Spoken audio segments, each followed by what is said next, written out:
I handed him the envelope. Open it. Why I trust you. I grinned. Open it. Behind my back, I strained to form a ball of Ignis Fata in one hand.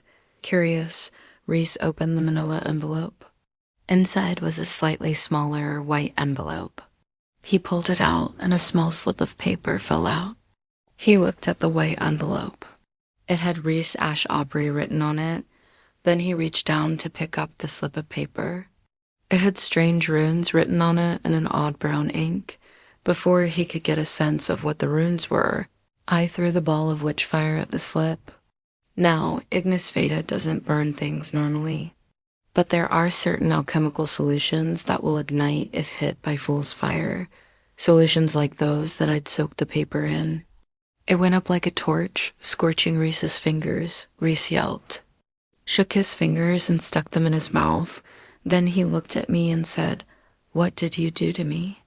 "Oh, I just laid an enchantment on you." It kicked in the second you accepted the slip of paper from my hand.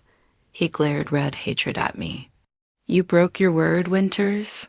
You swore by the rivers 1 minute and broke it the next. No matter what you did to me, you are toast, asshole." I smiled serenely. "No, I'm not. You see, that white envelope, the one with your name on it, is the one I referred to in my oath.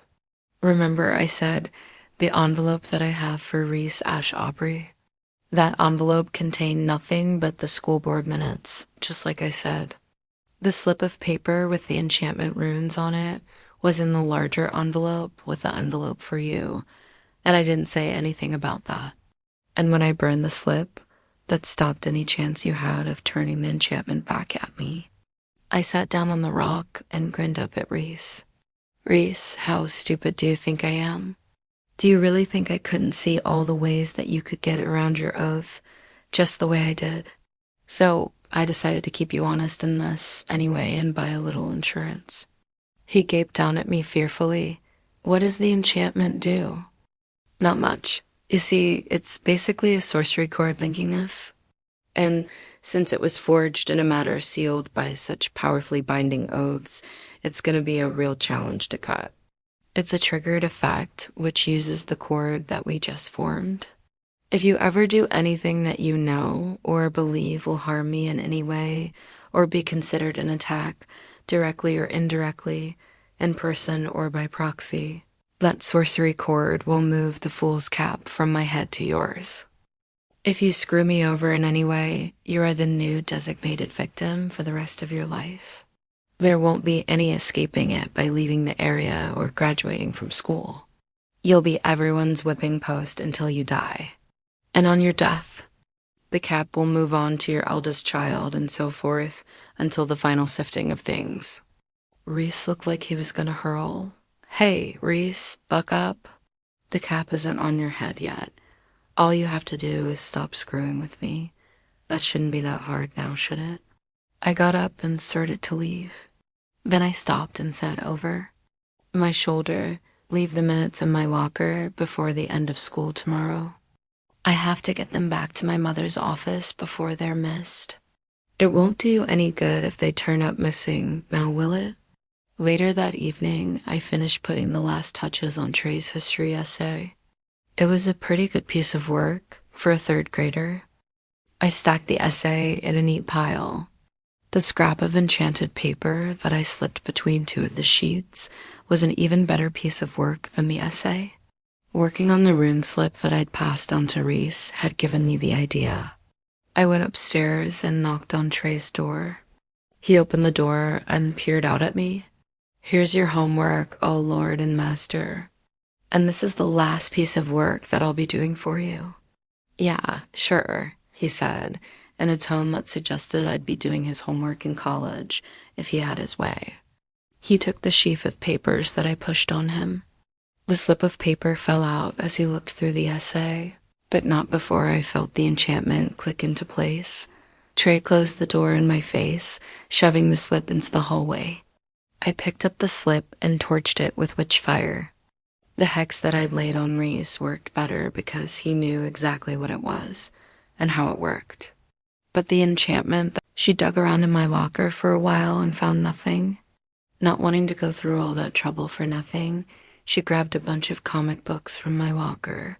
I'm confiscating these. Why? You specifically said you were searching for illegal substances, right? Since when are comic books illegal? Comic books are not allowed in class. This ISNT class. It's my locker. Those are personal property. You can get them back at the end of the year. It's going to take you that long to read them. She sniffed imperiously and held out her hand. Hand over the lock. If combinations are good enough for everyone else, they'll have to be good enough. For you, I noticed a sorcery cord connected with this. Now, sorcery isn't my specialty, but even I can follow a simple connection like this. The source was Julia Dunaway, the school's self-proclaimed queen bee in training. As I walked down the hall, she and her friends started giggling among themselves. Julia definitely had it coming. I got my lock back and swiped back my comic. Books during third period. I had to get the custodian to cut off the lock someone had put on my locker, blocking access to my things. One thing about being the designated victim, you learn to improvise. Cole Peslow and his goons had decided they weren't getting enough of me, so they started staying after school, hoping to ambush me. I placed a minor glamour on a member of the girls' soccer team so that Cole and his buddies would think they were following me. As I pedaled off on my bike, I heard loud screams coming from the girls' locker room. The coach was rushing in to save Cole and his crew from a beating. Another thing about being the designated victim, you don't have any real friends. Well, you still have the old friends, but if you're a real friend, you keep your distance for their sake. At least that's what I keep telling myself. So I've come to rely on Griff and his pack for company, even if I have to cast a spell, and switch to my female self when I hang with them. Or is that another perk? But of course, finding them when I need them is always a challenge. Maybe they were stuck in detention or decided to hang out at someone's house playing video games. But hey, I'm out from under the fool's cap for a few hours, and I'm a pretty girl on a beautiful spring day. It's still a win. I strolled through Old Town, checking out the shops and trying to feel that lighter-than-air feeling I had that first day. When I passed the comic book store, I decided to check it out. Even though the new issues wouldn't be in for a few weeks, on a whim, I checked out an independent black and white comic. Ick. I get the desire to break free from the mainstream, but this? The angst was laid on so thick it could barely hold the plot together. The art was choppy, the dialogue stiff, and the pacing was painfully slow. I skimmed to the end. The hero stood in the wreckage of what had been a city, surrounded by the dead and dying, mostly through his own actions, and made a long-winded, self-pitying speech that would have been cut from any respectable TV show. I carefully put it back on the shelf.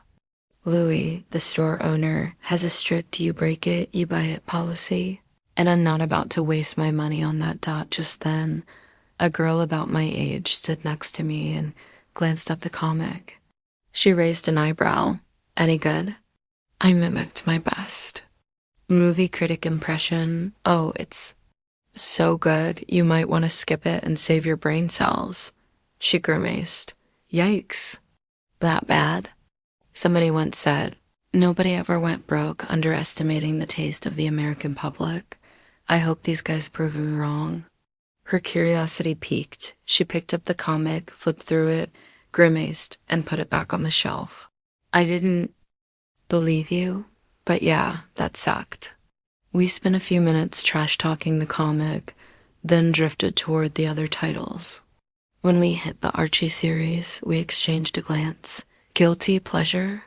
She asked Dot. We both nodded and grabbed a handful. Hoping no one would notice Dot as we walked out, we started chatting away like old friends. Her name was Jasmine, but I quickly started calling her Jazz, which she didn't mind. She liked EGIS, Lady Lightning, and Tigress, but thought power woman badly needed a makeover from top to bottom. She was a cool person, and I was having fun. Just chatting dot when we reached the soda fountain blue, I dragged her inside. Apparently, she'd never had one of their frilly parfait things. You've got to try the strawberry frappe fantasy first, I told her. Why not the chocolate decadence overload? She asked. No, no, no. You must start simple and climb the ladder of scrum deliciousness to the overload.